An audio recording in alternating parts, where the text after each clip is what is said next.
शांति। 26 अगस्त 2021 की साकार मुरली से होमवर्क। आज बाबा को सतगुरु के संबंध से याद करेंगे। आज हमारा सतगुरु हमें पावन बनाकर पावन दुनिया में ले जाने के लिए आए हैं।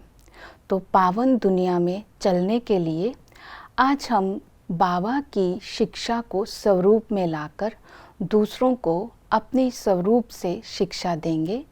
अपने संकल्प से और कर्म से दूसरों को पवित्र बनने की प्रेरणा देंगे। तो इतनी पवित्रता आज हमारे संकल्प में रहे और हमारे कर्मों में, हमारे व्यवहार में इतनी शुद्धता हो, इस बात पर आज हम सारा दिन अटेंशन देंगे। क्योंकि वाणी से तो हम दूसरों को प्रेरणा देते हैं, लेकिन संकल्प और कर्म से देने की आज हम सारा दिन अटेंशन रखेंगे। आज की मुरली में बाबा ने कहा कि तुम्हें अपनी अवस्था पर अटेंशन देना है, माया के धोखे से बचने के लिए। तो बाबा ने आज कहा कि मैं बच्चों की अवस्था देखता रहता हूँ, ऊपर नीचे होती रहती है। देह अभिमान में आकर कभी गुटखा खाते हैं, कभी ग्रहचारी बैठ जाती है, कभी खुशी गुम हो जाती है और फिर ज्ञान की धारणा नहीं होती। तो आज माया के धोखे से बचने के लिए मुझे क्या पुरुषार्थ करना है, इस बात पर विशेष अटेंशन देंगे सारा दिन। सबसे पहले तो अवस्था के ऊपर कि आज मेरी अवस्था एक रस रहे, उसके लिए मुझे अपने मनसा पर ध्यान देना है। जैसे ट्यूबलाइट अगर फ्लक्चुएट होती है तो उसकी लाइट डिम होती रहती है और आखिर में वो खराब हो जाती है।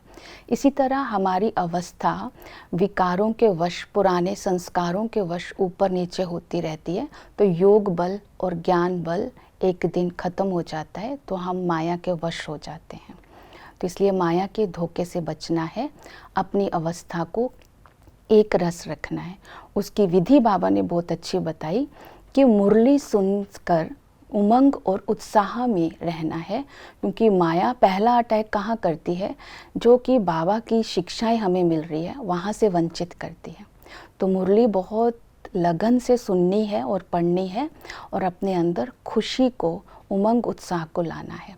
दूसरा, अवस्था को एक रस रखने के लिए अपने को आत्मा समझ बाप को याद करना है, अर्थात देही अभिमानी बनने की प्रैक्टिस करनी है। जितना हम देही अभिमानी होते जाएंगे उतनी ही बाप की याद रहेगी और सेवा में भी उन्नति होती जाएगी।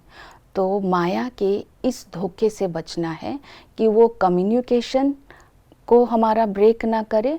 दूसरा, हमारा जो आत्मा का फूड है, जिससे आत्मा को शक्ति मिलती है, योग, वो हमारा ना रहे, टूटे ना। तो इन दो बातों पर अटेंशन रखना है। तीसरी बात, स्व उन्नति का ख्याल करना है। स्व उन्नति के लिए योग में बैठकर सेल्फ रिफ्लेक्शन करेंगे।